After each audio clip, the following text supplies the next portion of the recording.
केवल वैवाहिक मैटर में कि मुसलमान और हिंदुओं की शादी या फिर क्रिश्चियन और सिख की शादी की व्यवस्था या कानून एक प्रकार का कर दिया जाए और शिक्षा में बराबरी नहीं हो, स्वास्थ्य में बराबरी नहीं हो, स्वरोजगार में बराबरी नहीं हो, रोजगार में बराबरी नहीं हो, तो यूसीसी का कोई मतलब नहीं होता है। अभी पासवान समाज में राजा चौहरमल है, उनके राजा रहे हैं, ठीक है, उनके राजा शैलेश रहे हैं, सभी जातियों में राजा महाराजा रहे हैं।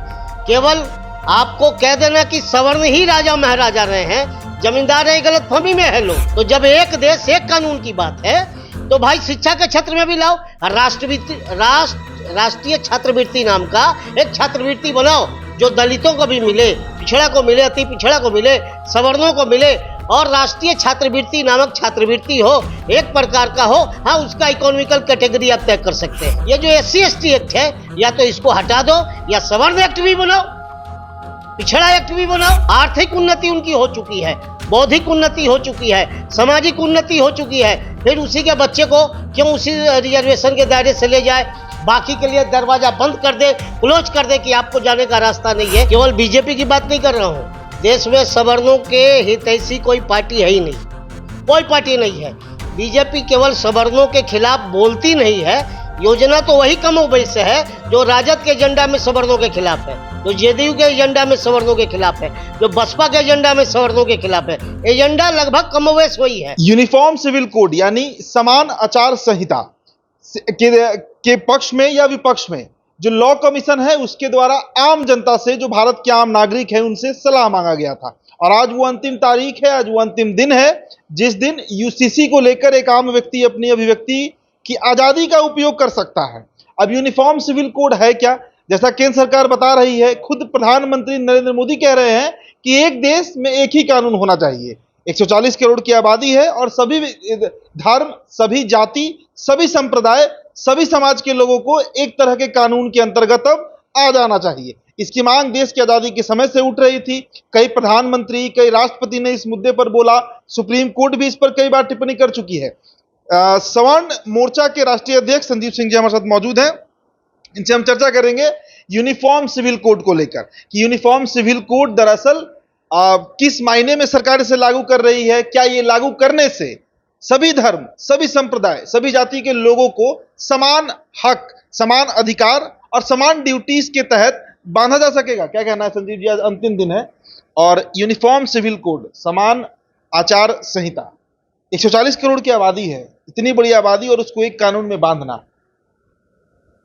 दरअसल इतने बड़े देश को इसी कानून के माध्यम से न्यायपरक दिशा दिया जा सकता है, इसमें कोई दो राय नहीं है। और संविधान सभा में बैठे हुए विद्वत लोगों की सोच रही है कि एक देश एक कानून का प्रावधान इस देश में लागू होना चाहिए। और संविधान सभा में बहुत चर्चा के बाद उन्होंने इसमें इंगित भी किया था। सुप्रीम कोर्ट कई बार वर्तमान केंद्र की सरकार और पूर्व के केंद्र की सरकार को भी दिशा निर्देश दिया है कि इस कानून को क्यों नहीं करते हो, आप इस कानून को आगे लाओ। अभी केंद्रीय लॉ कमीशन इस विषय पे देश के आम लोगों से सलाह मांगी है, सुझाव मांगी है कि UCC का फॉर्मेट क्या होना चाहिए, विषय क्या होना चाहिए। ये बेहतर पहल, इसमें कोई दो राय नहीं है। हम लोग भी अपने समाज और संगठन के द्वारा हजारों में भेजा है,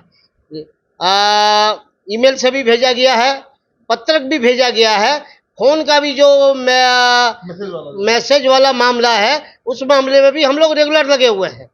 मेरा यह कहना है कि इस विषय में जो मामला छन के मीडिया के माध्यम से, सेंट्रल मीडिया के, केंद्रीय मीडिया के माध्यम से, या फिर केंद्र सरकार के जो बड़े प्रतिनिधि हैं उनके माध्यम से जो आ रहा है, वो केवल एक खास विषय विशेष के लिए आ रहा है। इसको समझना पड़ेगा। वो आ रहा है कि हिंदू, मुसलमान और बाकी के जो धर्म हैं उनके वैवाहिक कानून को एक कर दिया जाए, ठीक है, तलाक के सिस्टम को एक कर दिया जाए। ये विषय सबसे अग्रणी रूप से सामने लाया जा रहा है। खुद प्रधानमंत्री भी इसी के विषय में बोले, तो प्रधानमंत्री भी इसी पे बोल रहे हैं, तो प्रधानमंत्री के जो अनुयायी है वो भी इसी विषय पे बोल रहे हैं। मीडिया में डिबेट हो रही है देश भर में। मेरा यह कहना है, देश भर के बुद्धिजीवियों का यह मानना है, हम लोग का यह कहना है कि जब एक देश एक कानून की अवधारणा है, उसी के लिए समान नागरिक संहिता, बचपन से हम लोग सुनते आए हैं कि भाई समान नागरिक संहिता के लिए भारतीय जनता पार्टी अपने मूल एजेंडा में, मूल मैनिफेस्टो में इसको शामिल करती रही है, बोलती रही है। हम लोग भी कभी इसके बड़े समर्थक थे, आज भी है। ठीक है, तो भाई एक देश एक कानून जब होगा तो केवल वैवाहिक मैटर पे क्यों होना चाहिए? शिक्षा के क्षेत्र में भी हो, स्वरोजगार के क्षेत्र में भी हो, रोजगार के क्षेत्र में भी हो, आवास के क्षेत्र में भी हो, सामाजिक सुरक्षा के क्षेत्र में भी होना चाहिए, उद्योग व्यापार के क्षेत्र में भी होना चाहिए। अलग अलग जो जातीय कानून हैं, अलग अलग जो योजनाएं हैं इस देश में, अलग अलग कमीशन है, उस सबको खत्म करके क्यों नहीं उसको एक कर दिया जाए? यूसीसी का मूल मतलब, मूल अवधारणा, मूल आत्मीय भाषा उसकी वही है, एक देश एक कानून। तो इसीलिए हमारा डिमांड है, हम लोग का डिमांड है कि इस देश में सभी क्षेत्रों में एक ही कानून होना चाहिए, वो चाहे जाति वर्ग कोई भी हो, उस कानून का लाभ उसको मिले, लेकिन एक ही कानून हो, अलग अलग नहीं हो। आप कमीशन की बात कर रहे हैं, जैसे मान लीजिए पिछड़ा आयोग है, बैकवर्ड कमीशन है, अल्पसंख्यक आयोग है, माइनॉरिटी कमीशन है, एससी कमीशन है, एसटी कमीशन है, तो अलग अलग तरह का कमीशन है। तो क्या इन सबको मर्ज करके और एक ही बना देना चाहिए? तो फिर रिजर्वेशन पर सवाल उठ जाएगा, रिजर्वेशन पर सवाल उठेगा, क्योंकि इन कमीशन के तहत इनके बच्चों को पढ़ाई से लेकर, रहने की सुविधा से लेकर, स्कॉलरशिप से लेकर, छात्रवृत्ति और अन्य तरह की कई सुविधाएं दी जाती हैं। सवाल आपका बहुत बढ़िया है। जो दलितों को रिजर्वेशन मिलता है, शिक्षा के क्षेत्र में छात्रवृत्ति है, उसके लिए अनुसूचित जाति छात्रावास है, उसके लिए अनुसूचित जाति आवासीय विद्यालय है, उसके लिए अनुसूचित जाति शिक्षा प्रोत्साहन राशि की योजना है, अनुसूचित जाति स्वरोजगार की योजना है, अनुसूचित जाति रोजगार की योजना है, उद्योग स्थापना की अनुसूचित जाति की योजना अलग है, अनुसूचित जातियों के लिए वित्त निगम में भी विशेष प्रावधान है। साथ साथ अनुसूचित जाति और जनजाति के लिए सामाजिक सुरक्षा का एक्ट भी बनाया गया है, जिसको आमतौर से SC/ST एक्ट बोलते हैं। ठीक है, और इसके वजह से क्या हो रहा है कि जो पिछड़ी जाति है, अनुसूचित जाति से इतर, उसके लिए कानून है, आयोग है, योजना है। ठीक है, फिर अति पिछड़ा है, उसके लिए भी कुछ अलग है, और सवर्ण तो सबसे अलग है, उसके लिए तो कानून भी नहीं है। इस कानून का दंश सवर्णों को झेलना पड़ता है।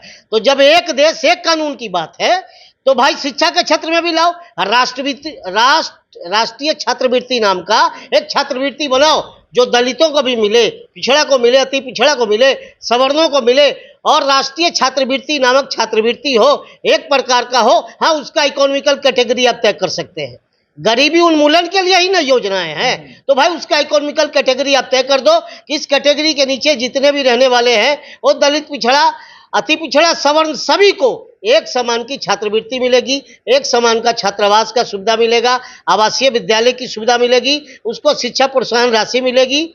और उसी के लिए ये जो SC/ST एक्ट है, या तो इसको हटा दो या सवर्ण एक्ट भी बनाओ, पिछड़ा एक्ट भी बनाओ। केवल एक समाज के लिए एक्ट है, उसके समाज का सम्मान है।